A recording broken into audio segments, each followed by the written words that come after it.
Sometimes it's really fun to just record that classic, rock lineup.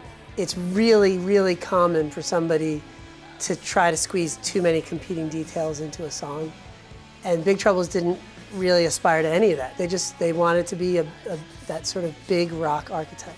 So maybe what we do is we do one pass, all the effects in the amp, and the right speaker will be one, the left speaker will be the other. Okay, and you think effects on both?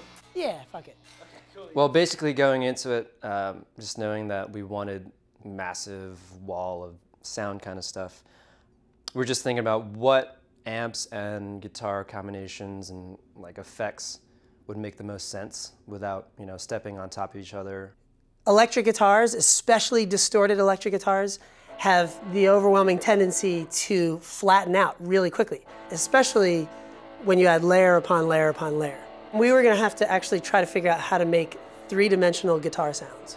They would be massive, but you could just sense the space that they were emanating from. I want to try that Valve Jr. again. I haven't used it in a while, but that thing gets pretty raunchy. Right, that could be, actually, so you could do actually Super on the Valve Jr. Yeah. When we're talking about how huge a recording is, we're actually talking about how huge the space that it's happening in appears to be.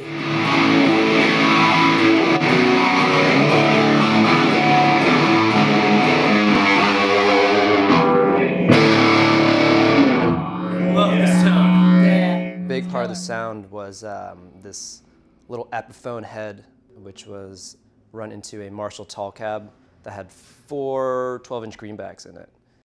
It's a cheaper amp, it's a tube head, but since it was so reasonably priced, a lot of people got into it because it was a really good modding platform. And that's the entire reason I bought one and kind of went to town on it. And it just sounds like this giant fuzz pedal all built into, just this tiny head.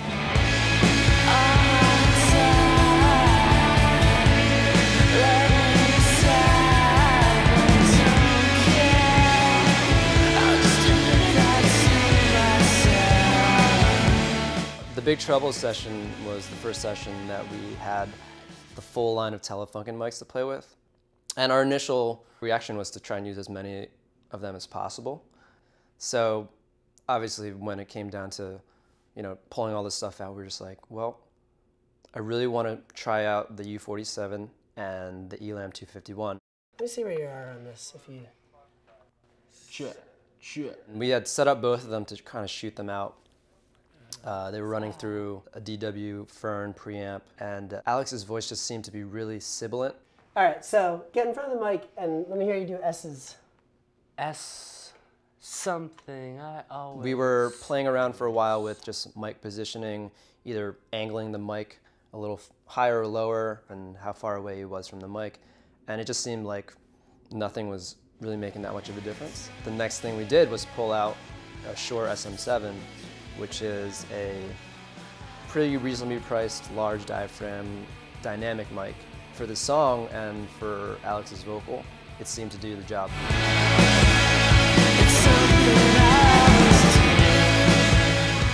Although I was a little bit disappointed we didn't get to try out, a $14,000 mic, we ended up using a mic that was better suited for Alex's voice.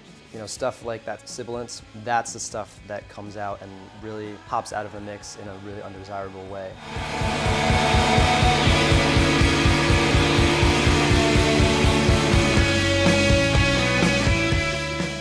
Well, on the second day, when we started mixing, the band was going to go out for their interview, so I was going to make a reference mix of what we tracked the day before for them.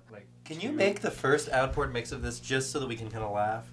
The lowest bit rate. Like a 32 bit rate MP3. How low can you actually get? This is gonna be so lossy. The size of the file, I think, was smaller than a ringtone. It was like 30 kilobytes.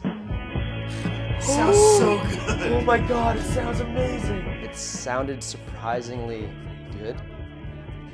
So it basically EQ'd it, so it was just super dark. It was almost shelving off a lot of the high end of the mix. So it was just kind of like the thickness and the meat of it. At the end of the day, I took the final mix and ran it through some really old preamps that we have, actually 2 sets. One of them is a Gates 61A, which is I think from the 1940s, which is a tube preamp, and then an RCA BA31.